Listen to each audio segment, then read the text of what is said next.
안녕하세요. 법보신문 편집국장 이정입니다. 옛 스님들의 편지를 통해 흥미로운 역사와 그분들의 삶과 사상을 살펴보는 시간인데요. 오늘은 중국 불교의 정체성과 불교교단 정립에 크게 기여한 도선율사가 제자에게 보낸 편지를 소개하려고 합니다. 도선율사는 사분율 관련 저술들을 펴냄으로써 개를 수여하는 의식을 진행하는 공간인 계단을 건립하고 석가시고 등을 찬술해 부처님의 일대기를 밝힌 분입니다. 또 불교 전래 이후 그때까지 중국에서 번역되고 찬술된 대장경 목록을 총정리한 대당 내전록을 펴내는가 하면 도교의 비판에 대응한 광홍명집을 편찬하기도 했습니다. 특히 십수년간의 노력 끝에 500여 명, 부수적인 인물까지 포함하면 모두 700여 명의 고승들의 행적을 정리한 속고승전을 찬술했습니다. 이렇듯 도선율사는 35부 188권에 이르는 방대한 저술을 남긴 당대 최고의 학생이며 율사로 평가받는 분입니다.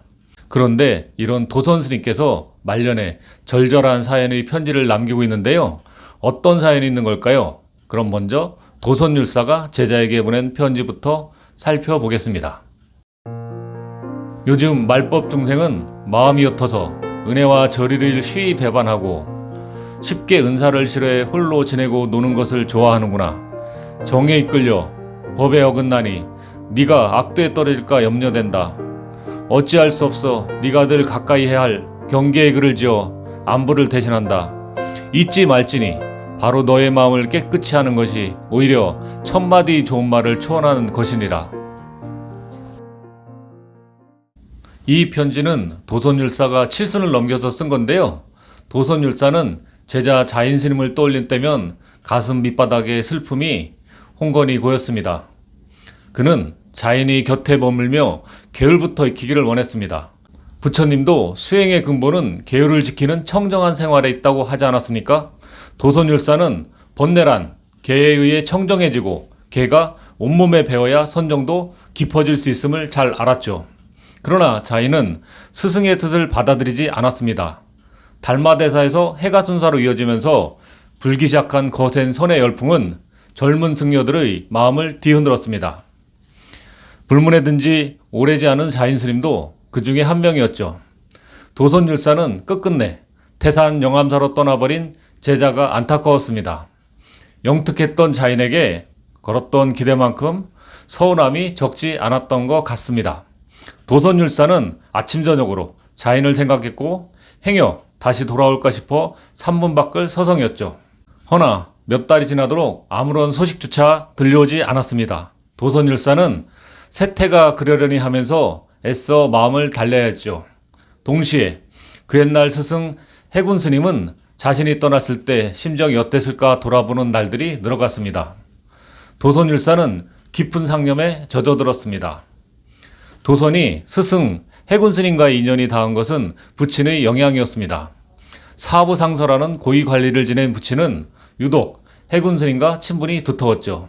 그 덕에 도선은 그의 법문을 듣고 대화도 자주 나눌 수 있었습니다.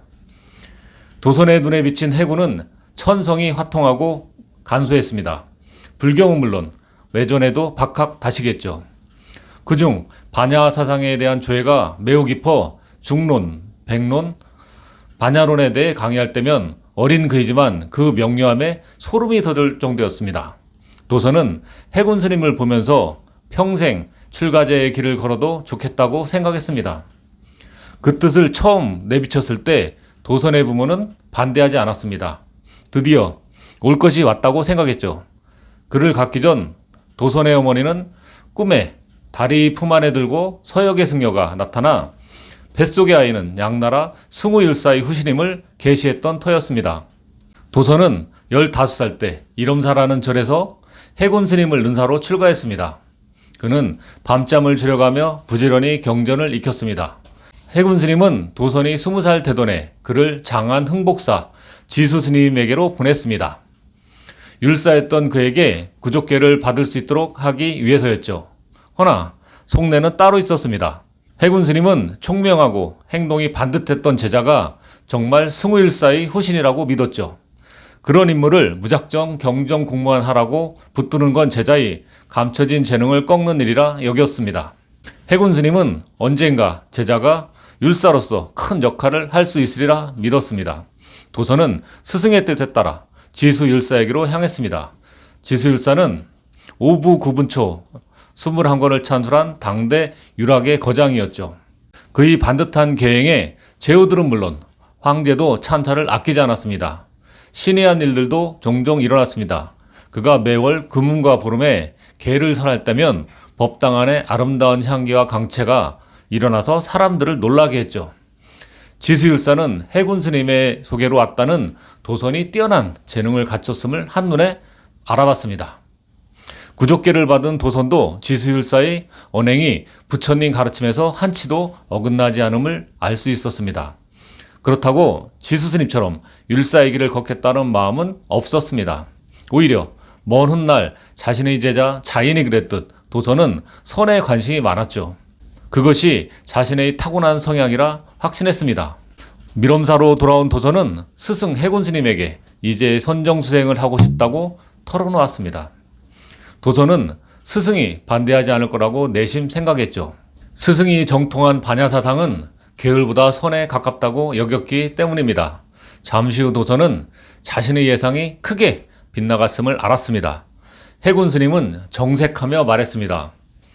계행이 청정하면 선정은 스스로 맑아진다. 마땅히 계약을 먼저 이룬 후에 선을 닦음이 옳으니라.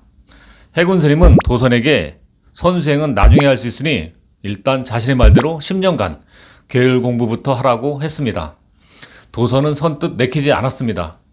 그렇더라도 부모는 칠생의 인연이지만 스승은 누겁의 인연이라 하지 않았습니까? 사제지간의 도리와 지중한 은혜를 저버릴 수 없었습니다. 도선은 스승의 뜻을 받아들이기로 결심하고 얼마 후 지수율사가 있는 흥복사로 다시 발걸음을 돌렸습니다.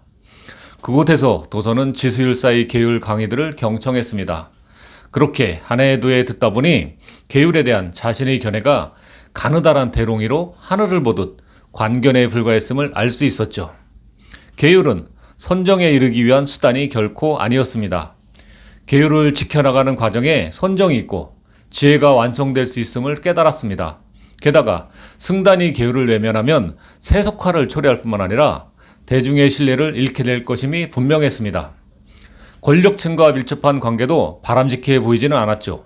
승단이 권력의 발을 들여놓는 순간 부패는 시작되고 불교에 대한 사람들의 원성도 높아질 수밖에 없었습니다. 결국 북이 태무제나 북주무제가 일으킨 혹독한 패불 정책이 언제든지 재현될 수 있음을 도선은 절감했죠. 계율은 승단이 존속할 수 있는 유일한 생명줄이었던 것입니다. 도선의 변화된 계율과는 그 인생을 바꿔놓았습니다. 그는 계율을 정립하는데 일생을 걸겠다고 다짐했죠. 그런 도선 앞에 해결할 과제들은 산처럼 쌓여 있었습니다. 율을 소승이라 폄하하는 풍조도 큰 걸림돌의 하나였습니다. 도선은 해결 방안을 찾기 위해 초놈을 아껴가며 계율을 연구했습니다. 지수율사도 하루가 다르게 계율의 이해가 깊어지는 도서를 보면 그저 놀라울 뿐이었습니다. 도선은 지수율사의 권유로 계율 강의를 맡았습니다. 새로운 계율 해설서가 필요하다고 생각한 것도 그 무렵이었습니다. 도선은 여러 율장 가운데서도 사분율에 깊은 관심을 가졌습니다. 당시 십송율과 마승율이 크게 성행했지만 중국이라는 토양에 뿌리 내리지는 못했다고 판단했죠. 중국 불교 전체가 대승으로 정착하고 있음을 파악한 도선은 사분율이 대승에 부합함을 이론적으로 증명하려고 했습니다.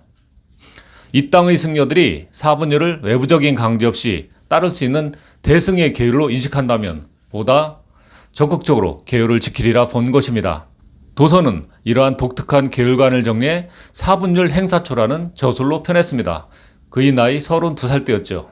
이 책은 젊은 도선을 일약 계율의 대가로 널리 알려지도록 했습니다. 훗날 남산율종을 완성하고 계율 중흥의 지대한 역할을 담당했던 율사로서의 첫걸음이기도 했습니다. 계율서 집필을 끝낸 도선율사는 스승이 있는 절로 돌아왔습니다. 하지만 오래지 않아 일엄사는 문을 닫아야 할 처지에 놓였습니다. 수대 왕조의 자치가 많이 남아있다는 이유 때문이었죠. 도선율사는 스승을 모시고 숭의사로 옮겼습니다. 도선율사는 그곳에서 부패한 승려들의 실상을 볼 수 있었습니다. 승려들이 고리 대금업과 축산업에 종사하는가 하면 백성들의 토지를 빼앗아 대지주로서 행포를 자행하는 일도 많았습니다. 도선은 출가자들이 사표를 제시할 필요가 있음을 뼈저리게 느꼈습니다. 그래야 승려들이 올곧게 설 수 있으리라 믿었습니다. 대중들에게도 진리와 중생구제를 위해 치열하게 한 생을 살아갔던 승려들이 많았음을 전해주고 싶었습니다. 도선율사는 양나라 해교스님이 쓴 고승전을 떠올렸습니다. 이 책은 67년부터 519년까지 453년 동안 있었던 257명의 고승에 대한 전기를 담고 있었죠. 그러나 도선율사가 보기에 빠진 인물이 많았고 체계에 대한 보완도 필요했습니다. 그는 구체적인 자료를 수집해야겠다고 마음 먹었습니다. 도선율사는 스승 해군 스님에게 자신의 뜻을 밝혔습니다. 늙은 스승은 제자의 뜻을 이해했지만 선뜻 승낙하기 어려웠죠. 지금 떠나면 다시는 이 생에서 제자를 만날 수 없다는 생각에서였습니다. 도선율사는 눈물을 글썽이는 스승에게 오래지 않아 돌아오겠다는 말을 남기고 떠났습니다. 그는 전국 각지를 돌며 옛 고승들의 자료를 수집했죠. 옛 고승들에 대한 새로운 내용을 확보할 때면 뛸 듯이 기뻤습니다. 반대로 한 시대를 풍미했던 인물이었음에도 자취조차 찾기 힘들 때는 한없이 안타까웠죠. 처음 몇 년이면 충분하리라 여겨졌지만 그렇게 10여 년이 훌쩍 지나갔습니다.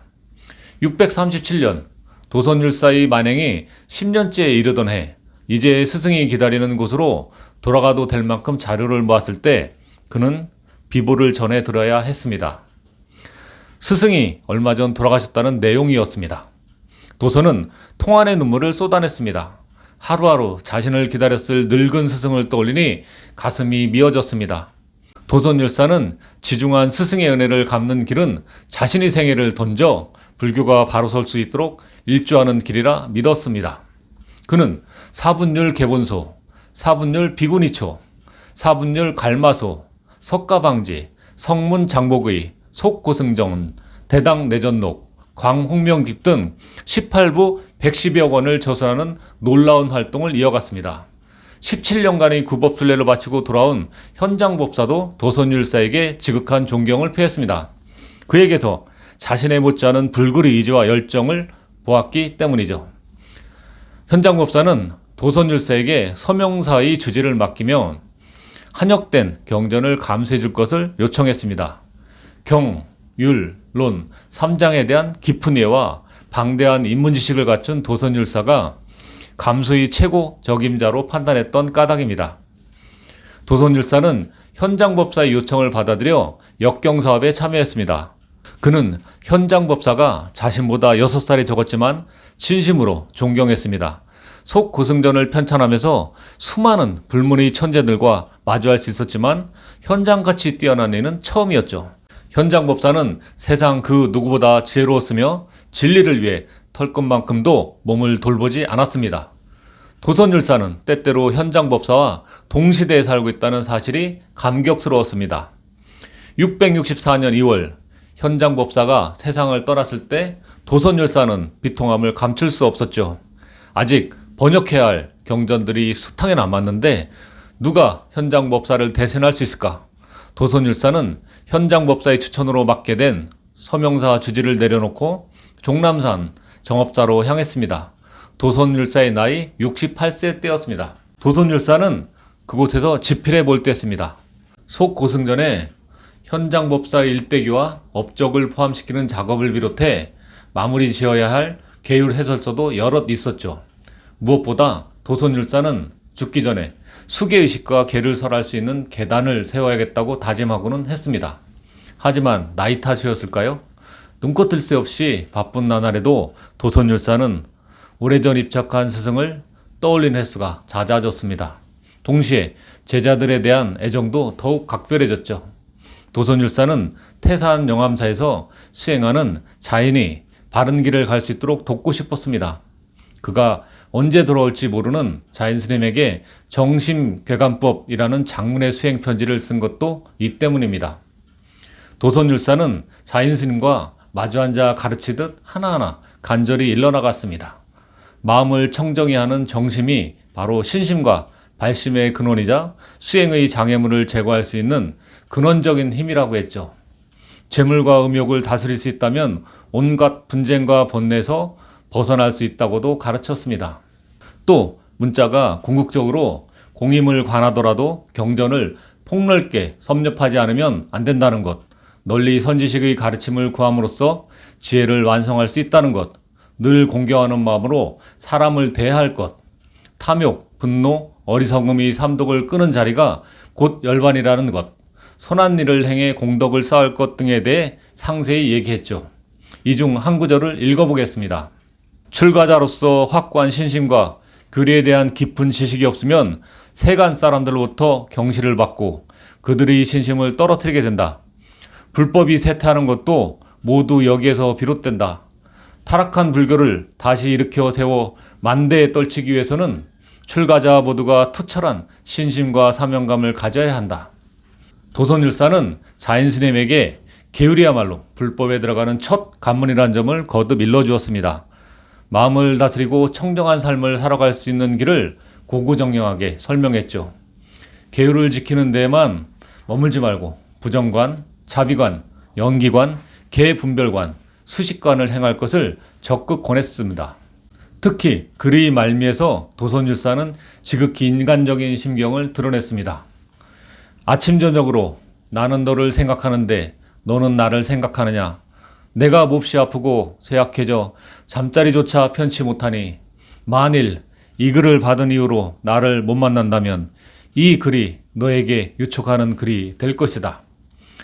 제자를 생각하는 각별함이 구구절절히 전해져 오죠. 도선율사는 이 글을 쓴 지 몇 해 뒤인 667년 정업사에서 그토록 염원하던 계단을 세우고 이를 설명한 관중 창립 계단 도경을 마지막으로 불법을 위해 살았던 긴 생애를 마무리했습니다. 세수 72, 법납 52세였습니다. 도선율사의 정심개관법을 읽은 자인스님이 훗날 어떻게 살았는지에 대한 기록은 찾아보기 어렵습니다. 그가 스승 도선의 기대에 부응했는지도 확인할 수 없습니다. 그렇지만 도선율사가 자인스님에게 보낸 이 글은 지난 1400여 년 가까이 수많은 출가자들에게 감동을 주고 어떻게 살아갈지를 보여주는 나침판 역할을 했음은 분명합니다. 정신개관법은 1997년 지훈스님의 번역으로 스승이 제자에게 보내는 글이라는 제목으로 출판되기도 했습니다. 오늘은 제자를 향한 스승의 각별함이 드러나는 편지를 소개했는데요.